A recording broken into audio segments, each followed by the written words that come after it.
Students, we were discussing the position of a verb with infinitive, with present participle, or with the object. So today we will discuss the word using or verb when it is followed by an object and then it is followed by infinitive. That is the unit number 55, which is on the page number 110 in your resource packs. So unit 55 जो है, in this we will discuss that the verb is followed by object and then sometime it is followed by infinitive, and I have told you that infinitive, what is an infinitive? When we use to before a verb, then it becomes infinitive. So for example, to play, to eat, to go, to have, so all these are infinitive. Grammatically these are said to be infinitive because here I am using to before a verb. So now in this exercise we will see that the verb can be followed by an object and then we can use an infinitive in a sentence. For example, we expected to be late. We expected to be late. In this sentence you can see that expected, verb accepted is a verb. Expected जो है वो क्या है, verb है. ठीक है जी. और to be late, to जो है, टू बी जो है इट्स अ इन्फिनेटिव, यानी कि बी जो है वो वर्ब है. इससे पहले जो मैं टू लगा रही हूँ तो it has become an infinitive. So कुछ वर्ब्स ऐसे हैं जैसे want, ask, help, expect, beg, इन सब जो है these words can be followed by infinitive. अगर इनका स्ट्रक्चर देखें तो ये जो है वो इनमें अगर आप सिंपल देखें तो क्या लगा हुआ है, वर्ब के बाद इन्फिनेटिव लगा हुआ है. लेकिन मैं अभी आपसे कह रही हूँ कि अभी जो हम स्ट्रक्चर पढ़ रहे हैं वर्ब का, उसमें verb is followed by object and then we will use infinitive in a sentence. For example, we expected Ali to be late. Now you can see that expected is a verb grammatically, Ali is an object and to be late is an infinitive. For example, another example is, would you like me to go now? I repeat, would you like me to go now? In this example you can see that like क्या है, it's a verb grammatically, me क्या है, object है, to go it is grammatically infinitive because go is a verb and I'm using to before a verb. So this is another verb structure, यानी कि in a sentence you can use verb and after verb we use, sometimes we use object and then we use infinitive. It means that we again use a verb and before this verb we use to. Another example is, he does not want anybody to know.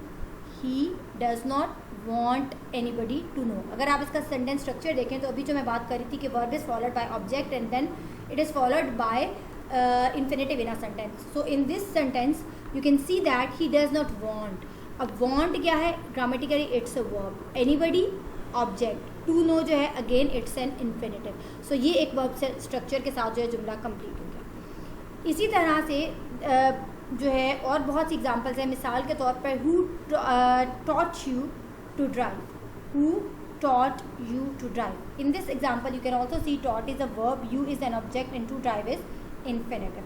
So this is that कि verb is followed by object and object is followed by infinitive. Similarly we have already discussed it. अगर आप D देखें तो D में make और late जैसे अल्फाज हैं और मेक की सेकंड फॉर्म क्या होती है, मेड होती है, पास्ट में मेड होता है. लेकिन ये वाले जो वर्ब्स हैं इनमें आप वर्ब लगाएंगे और ऑब्जेक्ट लगाएंगे, लेकिन इसके बाद जब आप इन्फिनेटिव लगाएंगे तो विदाउट टू लगाएंगे, यानी कि सिंपल वर्ब लगाएंगे. मिसाल के तौर पर, for example, I made him promise that he would not tell anybody what happened. I made him promise that he would not tell anybody what happened.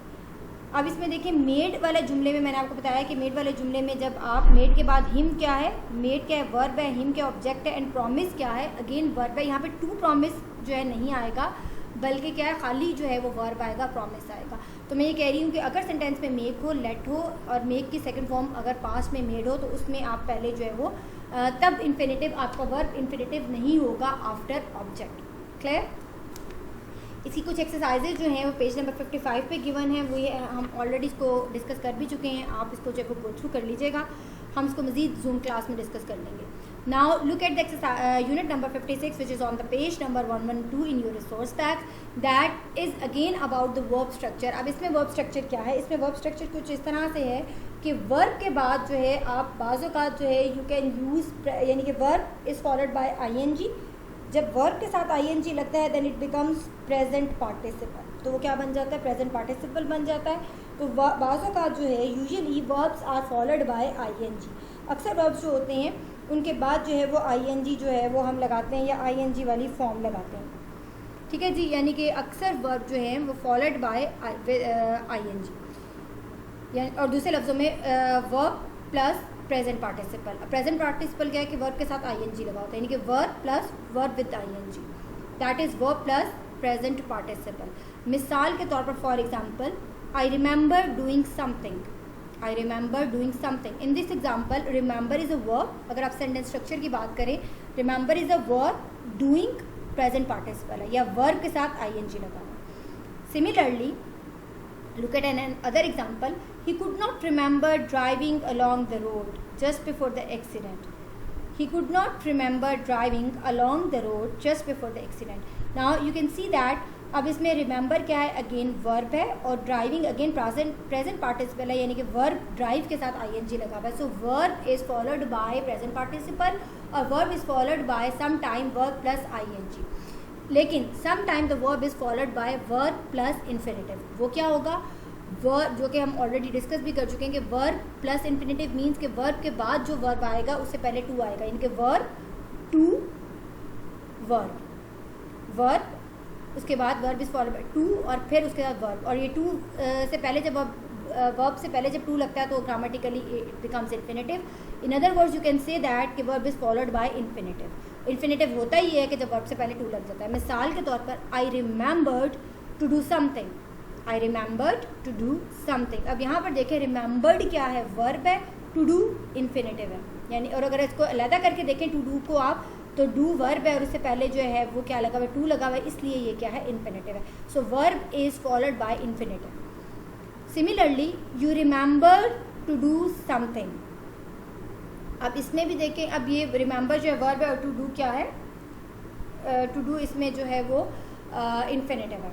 सो बाज़ औक़ात जो है verb is followed by present participle, यानी कि verb plus verb with ing, और sometimes जो है in a sentence verb can be followed by infinitive. अब आपके पास जो है वो यहाँ पे एग्जांपल है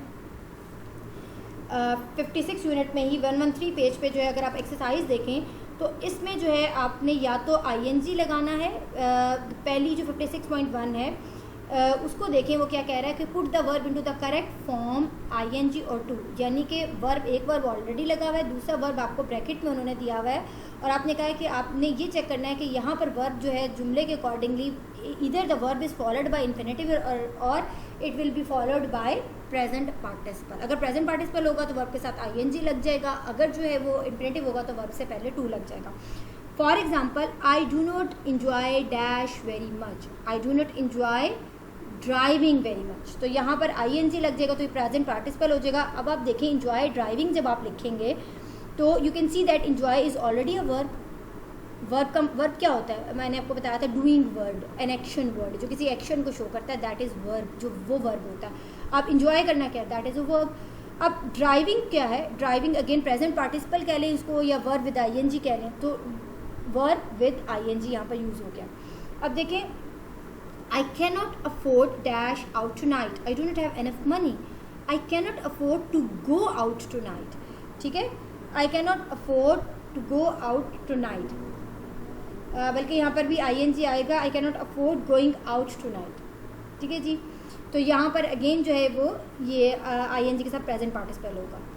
फोर्थ वन देखें, has it stopped dash yet, has it stopped raining yet. Again जो है विद ing है.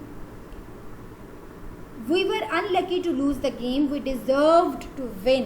अब यहाँ पर जो है verb is followed by infinitive. We deserved to win.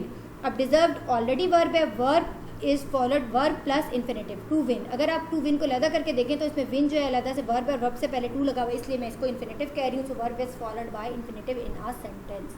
तो इस एक्सरसाइज में आपने ये करना था कि जहाँ पर आईएनजी वाला, जहाँ पर वर्ब जो है वो फॉलो होना था आईएनजी के साथ, प्रेजेंट पार्टिसिपल के साथ, आपने वहाँ आईएनजी के साथ लगाना है, और जहाँ पर वो इन्फिनेटिव के साथ फॉलोड होगा वहाँ पर आप वर्ब से पहले टू लगा देंगे. Verbs are given to you in the bracket at the end of the sentences.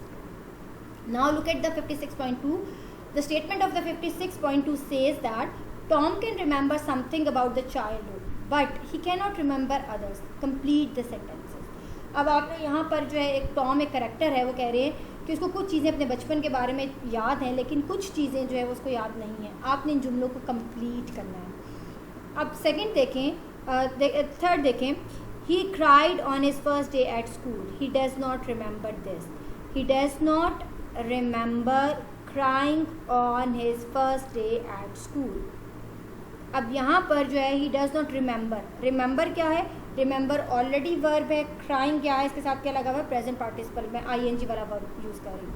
Similarly जैसे फोर्थ वन देखें, बल्कि सेकंड भी देख लें. he went to Paris with his parents when he was 8. he remembered this. he remember dash with his parents. he remember going to Paris with his parents when he was 8. अभी remember going to, अब यहाँ पर आप देखिए remember already जो है वो verb है, उसके साथ ing वाला जो है वो प्रेजेंट पार्टिसिपल लग रहा है. Fourth one is once he fell into the river. he cannot remember this. he does not remember falling into the river. he does not remember falling into the river. once he fell into the river. he can remember this. sorry, can है मतलब वो याद कर सकता है. he remembers falling into the river. अब remembers जो है वो भी verb है, और falling जो है present participle है, यानी कि verb is followed by with ing form. verb is followed by a verb with ing form. ठीक है जी. तो अब इस तरह से ये मज़ीद एग्जाम्पल है, आप इसको देख लीजिएगा. आगे 56.6 है, 56.3 है, जिसकी स्टेटमेंट आपसे ये कह रही है कि complete each sentence with the verb in the correct form ing और टू. समथिंग इधर फॉर्म इज़ पॉसिबल. और बाज़ औक़ात ऐसा होगा कि आपने अब इसमें जो है आपने करेक्ट फॉर्म लगानी है, यानी कि जो वर्ब एक वर्ब के साथ आपने देखना है कि आगे जो है इधर it is followed by present participle और इधर it is followed by infinitive. इसको आप देख लीजिएगा. कोई प्रॉब्लम होगा तो हम इसको जूम मीटिंग में डिस्कस कर लेंगे. 57 यूनिट पे आइए. 57 यूनिट पेज नंबर 114 पे है, जिसमें जो है अगेन एक और स्ट्रक्चर दिया जा रहा है, जिसपे वर्ब वो कह रहे हैं कि verb is followed by ing और टू. यानी कि बाज़ों का जो है वो वर्ब के साथ ing भी लगा सकते हैं और जो है वो टू इन्फिनेटिव भी यूज़ कर सकते हैं. अब जैसे ट्राई टू है, अब ट्राइंग और ट्राई टू, और but it gives sometime it gives the different meaning. मिसाल के तौर पर I was tired. I tried to keep my eyes open. I tried to keep my eyes open but I could not. I tried to keep my eyes open. ज़रा इसको देखें. Tried क्या है? Verb. To keep क्या है? Infinitive. So verb here is followed by infinitive. अब to keep infinitive क्यों है? क्योंकि अगर इसको अलग करके देखें टू कीप को, तो इसमें कीप जो है वो वर्ब है और उससे पहले टू लगा हुआ, तो it is grammatically infinitive. So here the verb is followed by infinitive. ठीक है जी. अगर आप इसको इस तरह से लिखें, और बाज़ जगह पर जो है वो कह रहा है कि verb is followed by ing, और बाज़ का जो है वर्ब जो है वो ing के साथ जो है वो ing के साथ भी जो है वो फॉलोड होगा. अभी आगे एग्जांपल देखिए, जैसे ट्राई की एग्जांपल है. अगर ing के साथ हो तो कैसे होगा? A photocopier does not seem to be working. Try pressing the green button. Try pressing the green button. अब ट्राई इसमें वर्ब है और प्रेसिंग क्या है? प्रेजेंट पार्टिसिपल, यानी कि वर्ब अगेन, प्रेस करना भी एक वर्ब है ना. Verb again is with is using ing, यानी कि verb is followed by verb plus ing. ठीक है जी. इसी तरह अगर आपके पास नीड है और नीड टू, हम अक्सर यूज़ करते हैं you need to do this. जब हम कहते हैं you need to do this, तो अब ये देखिए नीड एक वर्ब है, टू डू ये क्या इन्फिनेटिव है, तो verb is followed by infinitive. ठीक है. लेकिन अगर आप नीड के साथ जो है ing भी यूज़ कर सकते हैं. मतलब इस तरह भी हो सकता है कि verb is followed by present participle. उसकी क्या एग्जांपल हो सकती है कि if the verb is followed by present participle, तो वो इस तरह से होगा कि माई फोन नीड्स चार्जिंग.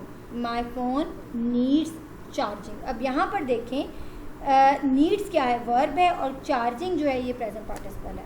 सो ये दोनों तरह से जो हो सकता है। अब इसकी एक्सरसाइज पे आए 57.1 पर देखें। यहाँ पर जो है आपने क्या करना है, आपने 57.2 जो है ये आप खुद से देख लीजिएगा, इसमें कुछ पिक्चर्स दी हुई हैं, इन पिक्चर्स को देख के जो है वो आपने जो है नीड्स के साथ जो है वो टू लगाना है, और नीड्स के साथ needs will be followed by ING, इसको आप आईएनजी के साथ जो है वो फॉलोड करेंगे। जैसे कि the room is not very nice, it needs painting, तो यहाँ पे नीड्स क्या है, वर्ब है, और पेंटिंग क्या है, अगेन वर्ब विद आईएनजी है। तो verb is followed by present participle और verb is followed by verb with I N G. 57.3 पे देखें, put the verb into the correct form, अपने वर्ब को करेक्ट फॉर्म में लगाना है। अब इसमें जो है कुछ ऐसे हैं जिनमें आप the verb will be followed by infinitive, और कुछ सेंटेंसेस इसमें जिसमें जो आपने चेक करना है कि word either the verb will be followed by infinitive और either the verb will be followed by present participle means verb with ing.